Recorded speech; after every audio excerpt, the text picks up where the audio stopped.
here at the E&H Ace Hardware at KM's Corners, but we're getting ready to do the seasoning on these beautiful prime tomahawk steaks. Take a look at these guys. This is what you would call your Fred Flintstone steak. Ginormous, beautiful steaks. We're gonna do simple seasonings on these, but what we're doing today are those sliders. So we're gonna get the seasoning on there first so it could all like marry in there, release the juices, because once you put the dry rub on there and you let it sit for a while, you'll start to see it become wet. The dryness will become wet because all the juices are coming out of the meat, soaking in the salts and all the different seasonings. That's when you know your meat is ready. So we're gonna get this seasoned, let it sit, because we're gonna do those dry rub wings, get those started for those little bite size before we move on to get these sliders ready later on today. So what I'm using today, real simple seasoning but very flavorful, is Big Green Egg's Classic Steakhouse. And then I'm going to coat it with duck fat spray. The reason, I know a lot of people say either wet or they're oiled their meats. I just don't do that because I feel sometimes I'll just do a little bit of water, but usually I rely on the wet of the meat, because if you do an oil first, you're kind of coating the steak, so the seasonings really aren't going to penetrate down into the meat as much because you're coating it with something that's kind of block it a little bit. So I always make sure I season first. Now don't be afraid to season heavily. You can see, I'm going to show you in a second. I'll show you a split part. Look at the beautiful different spices that are in the seasoning, so it's going to season it real nice. The garlic, the onion, the nice coarse salt, pepper. So it's simple but flavorful. Never be afraid to season while you're grilling, seasoning heavily when you're grilling. Don't be afraid. You want those flavors to be in there. I'm not going to waste the seasonings on the bone part. So we'll get all these done, get the sides.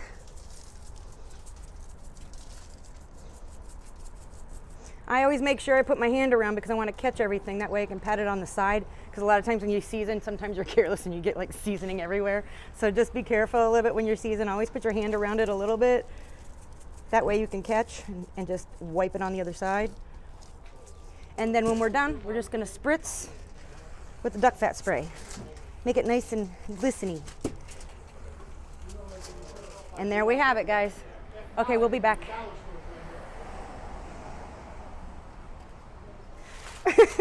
So we have these pre-seasons. They sat for a while.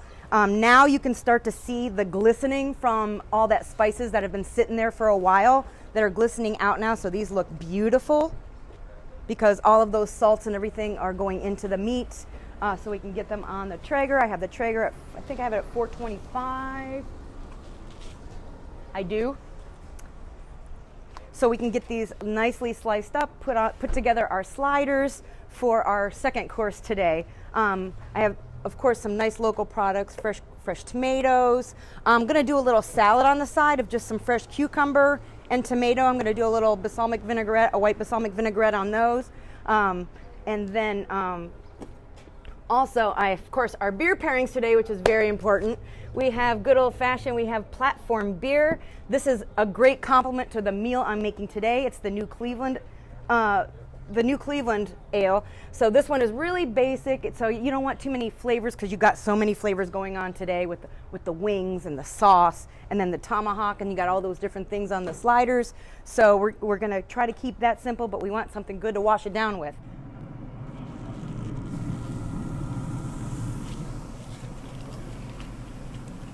Oh my God, the first smell that just came out of there was fabulous, you guys.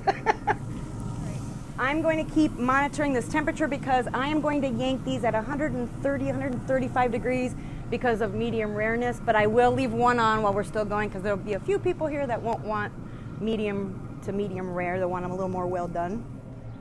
So we'll give that a close and let that sit. I've got remember always, go by your temperature gauge. Don't always rely on your cooking equipment, because you'll get a different temperature than you want, because a lot of times you'll read recipes and things and it'll say, hey, cook it for 20-25 minutes and it'll reach this temperature. No, it doesn't usually work that way. This is foolproof. Get yourself a thermometer and just live by it, because that's how you'll get all of your proteins cooked perfectly. Okay, so we are going to now flip these over to get the other side a little bit. We can see the crust on this a little bit. Oh, it's beautiful, you guys. Woohoo! So let's get these flipped. Nice. All right. I'll let you check out and see what temperature on. When you do temperatures, you gotta stick it in the middle. We're about halfway there, a little over halfway there. We're at 73. So by the time that other side's done, we're gonna be perfect for slicing. Hey guys, let's pull off these steaks. I do have a couple that are gonna be more of the well done because not everybody likes medium rare. So this one's gonna be a little more well done. We'll get this guy off. Maybe. Look at that. Beautiful.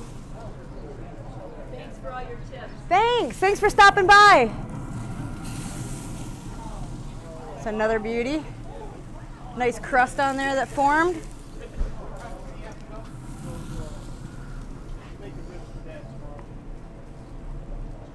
Okay.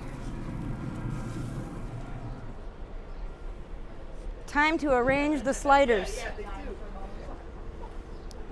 But what we can do really quick, because again, I'm not going to cut this meat yet because we want it to sit for a minute. All those juices are going to go back into the meat, because if you cut it right off the grill, which a lot of us are tempted to do, all your juices run out and then you end up with piece of meat. You don't want to do that, because once you let it sit, everything will go back into the protein. That way when you slice it, you get a beautiful juicy bite. But what I want to do real quick is I am going to slice these in half. I'm going to slap them on the grill real quick. I'm going to leave them connected.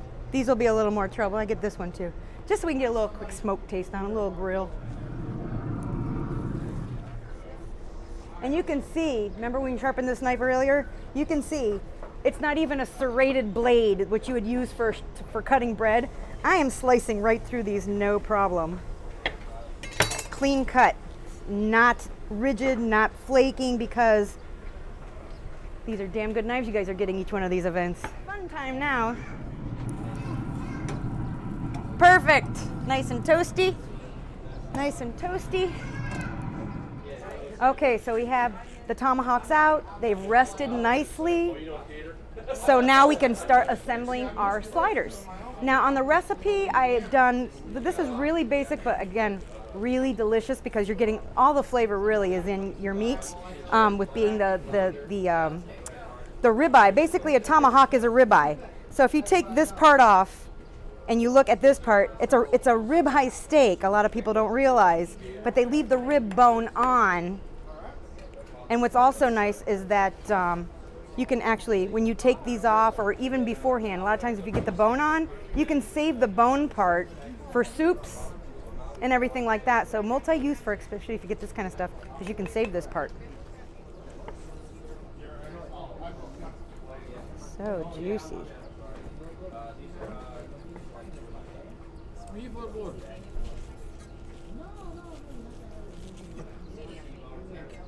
Okay, and I'm going to show you guys something. Look at the ribeye steak, because sometimes we don't know till we cut into it. I'm going to cut the bone off real quick. Okay, now I'm going to show you something. Sometimes we don't know till we're going in it, and a lot of people just don't. Now, see when I started these slices, do you see the lines here?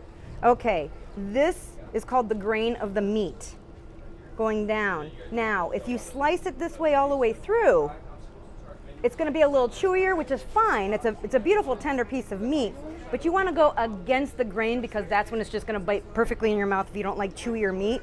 So since I was slicing this way, we don't want the accordion. We want to go the other way. So we're going to turn it that way. I'm going to cut off the muscle part over here, this little connective tissue over here. And we're going to start slicing this way now. Look how juicy this meat is, guys. Now you can see the difference. Look. See the difference?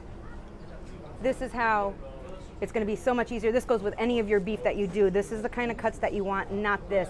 You get some of the I don't want to say cheaper cuts of meat, but more of like chuck roast and things that are a little more inexpensive. You're definitely going to want to cut like this, because it's going to be really chewy for you if you do it this way. When you have a piece of meat like this, it won't really matter as much because it's so tender and juicy and delicious. But these are the cuts that we want. This is what we want. Look at that. I got 4 to start. Okay, we got plenty to start with so I can cook some more buns. Okay, so we're gonna go over here now and arrange our sandwich. Online, once you see the recipe, I did pickled onion as well with all the recipe on there.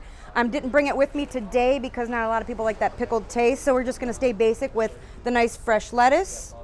This is from Buckeye Blend, so local grown lettuce, fresh tomato, and then the horseradish with the mayonnaise is a real simple recipe as well. But like I said, everything will be on there from the wings, what I use for the rub, how long I let it sit, what I use for cook temperature, and moving on to how I season the tomahawks, the pickled onion, and the horseradish cream. All that recipe will be on there for you as soon as we get everything posted. So keep checking on the www.ehhardware.com until it's posted.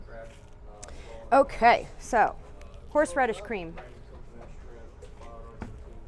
I'm gonna do a little bit of that.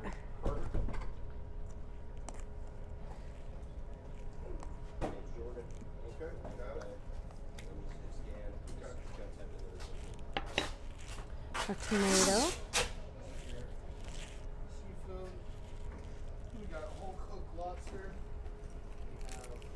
When I do the lettuce, I don't do the bottom part. I mean, you can, but I leave the bottom part out. We just want the nice tender tops.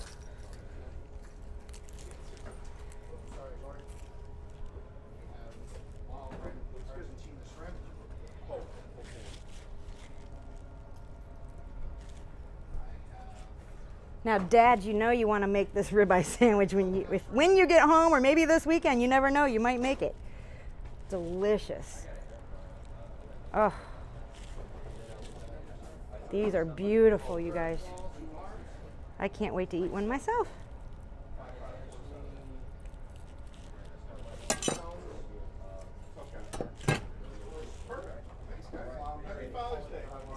Okay, and then our tops.